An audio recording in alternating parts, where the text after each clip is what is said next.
Please get ready for part 2 of transcription number 19. 5 seconds. Start.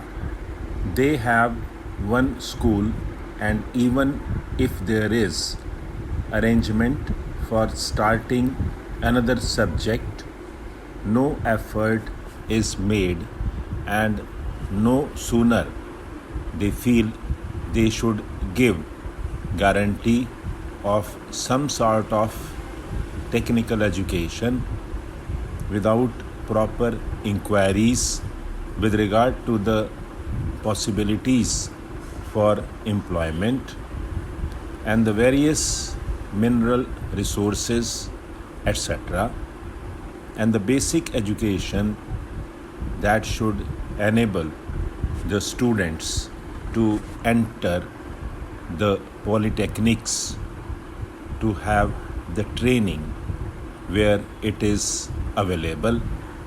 These polytechnics are started.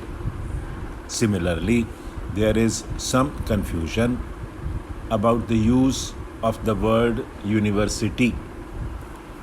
We have the Roorkee University for one subject with engineering.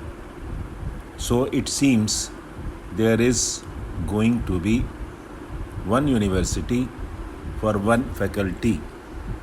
We have one music university also in Madhya Pradesh.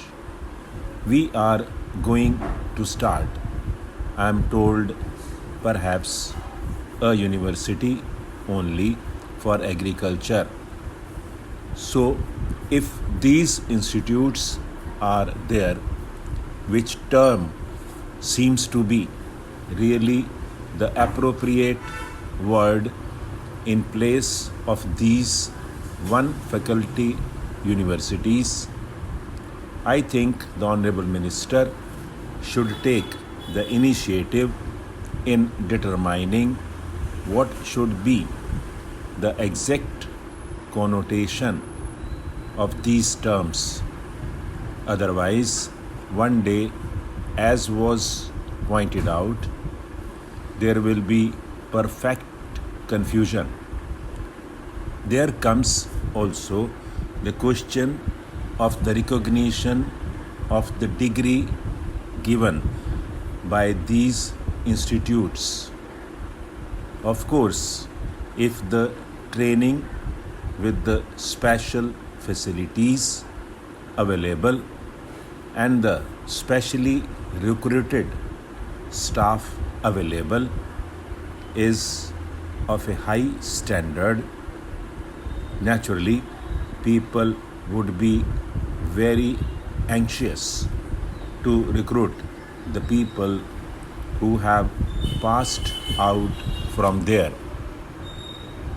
In the beginning, there will not be any trouble with regard to making use of the graduates turned out from there.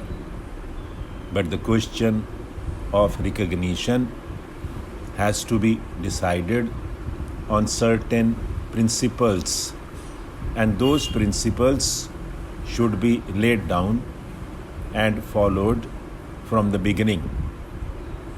Now, I would also like to mention the question about scholarships. It was pointed out that certain scholarships, especially to the children of the working class, should be given.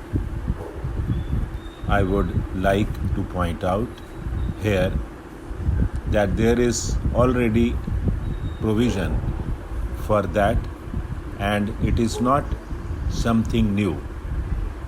What I would like to stress is that scholarships should be in larger numbers.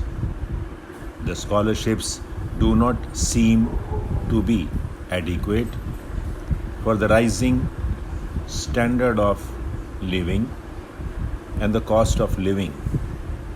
The scholarships that are given do not meet half the need. There is yet another matter which the Honorable Minister is the proper person to inquire about, and that is the merit scholarships that are available in different states to students for technical subjects or to other students who pass with very high marks are not given by the states if they read outside the state.